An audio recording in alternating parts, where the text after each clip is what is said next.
कभी सोचा है कि जो परछाइयां आपको अकेले में घेर लेती हैं वो सिर्फ आपकी आंखों का धोखा नहीं होती? कभी ऐसा महसूस किया है कि कोई आपके पीछे चल रहा है लेकिन पलटने पर कोई नजर नहीं आता?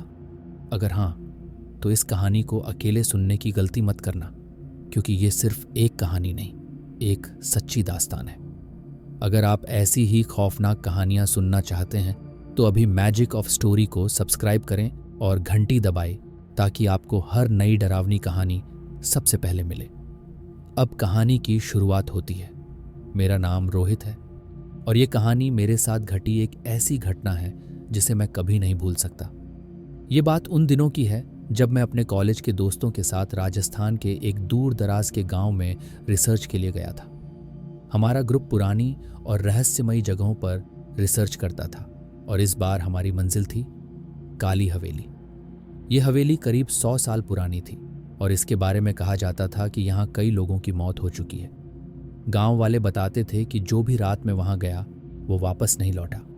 कुछ ने तो ये भी कहा कि उन्होंने हवेली के अंदर से चीखने चिल्लाने की आवाज़ें सुनी हैं, लेकिन हम जैसे नास्तिक किस्म के लोग ऐसी बातों पर यकीन नहीं करते थे। हमने तय किया कि रात में हवेली के अंदर जाकर वहाँ कुछ समय बिताएंगे, ताकि ये पता चल सके कि इन कहानियों में कितनी सच्चाई है। जैसे ही हमने हवेली में कदम रखा, एक अजीब सी ठंडक महसूस हुई, जबकि बाहर गर्मी थी। हवेली के अंदर घना अंधेरा था और हमारे टॉर्च की रोशनी भी वहां की काली दीवारों को ठीक से रोशन नहीं कर पा रही थी। अचानक हमारे एक दोस्त अजय ने कहा, मुझे ऐसा लग रहा है कि कोई हमें देख रहा है।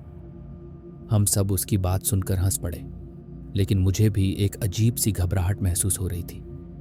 दीवारों पर धूल जमी हुई थी, लेकिन कहीं कहीं ताज़ा पंजों के निशान दिख रहे थे, जैसे कोई अभी अभी यहां से गुजरा हो। हम हवेली के बड़े हॉल में पहुंचे, जहां एक पुरानी टूटी फूटी कुर्सी रखी थी। जैसे ही हमने वहां बैठकर बातचीत शुरू की, अचानक हमें ऊपर से किसी के पैरों की आहट सुनाई देने लगी, धीमे मगर साफ। टप टप टप। हमने ऊपर टॉर्च मारी, लेकिन वहां कुछ भी नहीं था। फिर राहुल ने मुझसे धीरे से कहा, भाई, मुझे सच में कुछ अजीब लग रहा है, हमें यहां से निकल जाना चाहिए। लेकिन हमने ठान लिया था कि हम आसानी से डरकर भागेंगे नहीं। हमने पूरे हवेली का जायजा लेना शुरू किया। जैसे ही हम हवेली की दूसरी मंजिल पर पहुंचे, हमारे सामने एक दरवाज़ा था जो जंग लगने के कारण बंद था, लेकिन जब हमने उसे छुआ तो वो खुद ब खुद चर्र की आवाज़ के साथ खुल गया। अंदर घुप अंधेरा था, लेकिन जैसे ही हमने टॉर्च की रोशनी अंदर डाली, हमारी धड़कनें तेज हो गईं। वहां एक कोने में एक सफ़ेद साया खड़ा था, लंबा चौड़ा, आंखें गहरी काली और चेहरा बिल्कुल फीका।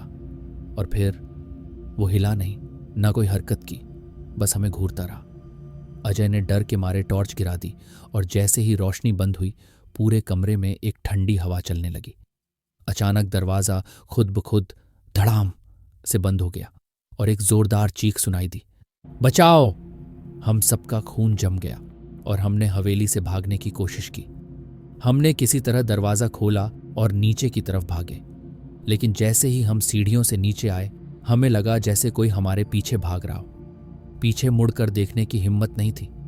दरवाजे तक पहुंचते पहुंचते मैंने सुना, तुम लोग बच नहीं पाओगे। हमने पूरी ताकत से दरवाज़ा खोला और हवेली से बाहर भागे। बाहर आते ही हमें एहसास हुआ कि हम सब की घड़ियां बंद हो चुकी थीं और मोबाइल की बैटरियां भी खत्म हो चुकी थीं। गांव में लौटने के बाद जब हमने वहां के बुजुर्गों को ये बात बताई, तो उन्होंने बताया, जिस कमरे में तुम गए थे वहां 100 साल पहले एक महिला ने आत्महत्या कर ली थी। जो भी उसकी शांति भंग करता है वो फिर कभी चैन से नहीं जी पाता। उस दिन के बाद से अजय बीमार रहने लगा। उसे रात में डरावने सपने आते और कभी कभी वो नींद में बड़बड़ाता, वो आ रही है, दरवाज़ा बंद करो। 6 महीने बाद अजय की संदिग्ध परिस्थितियों में मौत हो गई। डॉक्टरों को उसकी मौत की कोई वजह नहीं मिली। आज भी जब मैं रात में अकेला होता हूं तो मुझे ऐसा लगता है कि कोई मेरे पीछे खड़ा है, और जब आईने में देखता हूं तो वहां एक अजीब सा साया दिखता है। शायद हम उस रात हवेली से बाहर तो आ गए थे, लेकिन वो आज भी हमारे साथ है। अगर आपको ये कहानी पसंद आई और आप ऐसी ही डरावनी कहानियां सुनना चाहते हैं तो मैजिक ऑफ स्टोरी को सब्सक्राइब ज़रूर करें। आपको क्या लगता है, क्या भूत प्रेत सच में होते हैं या ये सिर्फ मन का भ्रम है? अपनी राय नीचे कमेंट में लिखें।